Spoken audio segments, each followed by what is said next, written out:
Next, we have a comment from Fred Overflow. He says, "Congratulations on 400 episodes, but only 339 videos on this channel? Question mark?" Fred, thank you very much for the comment. I really appreciate the congratulations. And that is correct. Only 339, or now, I guess, 340 videos on this channel. The sad thing is, most of the views on this channel, I went back and looked, are not actually from the episodes of this podcast. It's from clips that I did years ago. That's where a lot of views came from. I only just realized that after publishing last week's episode, celebrating 1 million views. It's not as though the episodes got 1 million views. It's that certain clips got a lot of traction. It makes me wonder, though. I started Clipscastage about a year ago, and that channel's actually growing faster than the BSP. But it makes me wonder, should I be throwing clips of this podcast on the Clipscastage channel, or should I publish them on this channel, where people who find the channel through the clips may actually watch entire episodes? Would you be averse to that?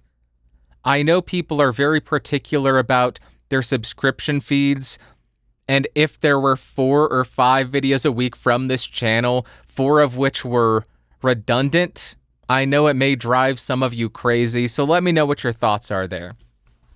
But let me explain why there are only 339 videos on this channel. The first 120-ish episodes of this podcast were on the Geeks Rising channel. Geeks Rising is a podcast network. It had the BSP, the Paper Robots, Sunshine and Power Cuts, On the Subject, a bunch of podcasts, and a number of them had video podcast elements.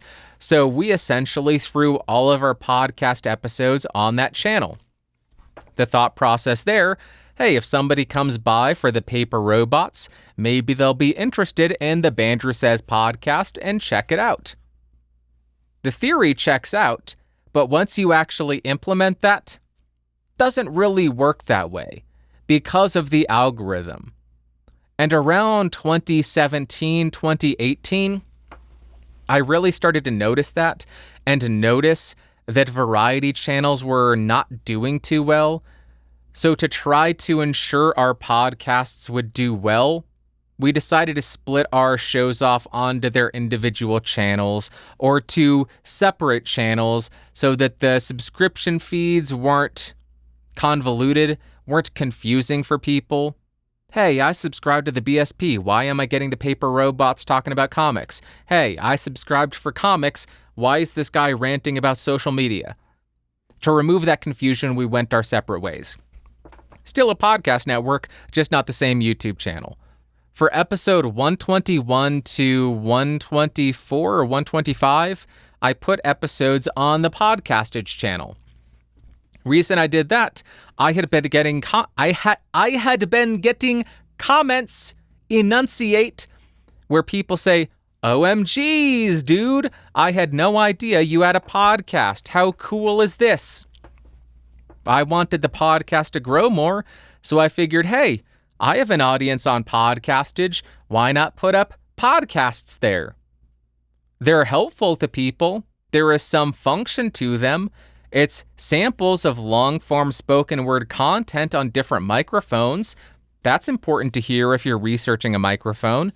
But after only 4 episodes, I realized, yeah, maybe there's some utility to them, but nobody who subscribes for microphones wants to hear me yell about people being banned on social media, or how I love this one movie, or hey, here's the FTC regulation.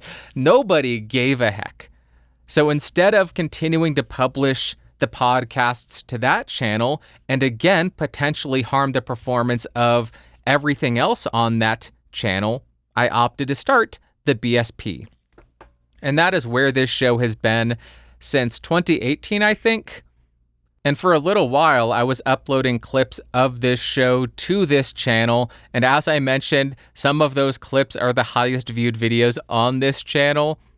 but I didn't like flooding people's subscription feeds, so I stopped making clips for a couple of years, and only last year, I think, decided to clip all of my shows and upload that to a new channel called Clipscastage. I was also intending to include clips from Podcastage, and I have done a couple of those, but there's not as many clips as I wanted from Podcastage, so it's really just been clips from this show. But I want to share the analytics from the Bandrew Says podcast channel against the Clipscastage channel because I was a bit surprised to see the Clips channel growing faster and just generally doing better than the actual podcast. So I have two sets of analytics.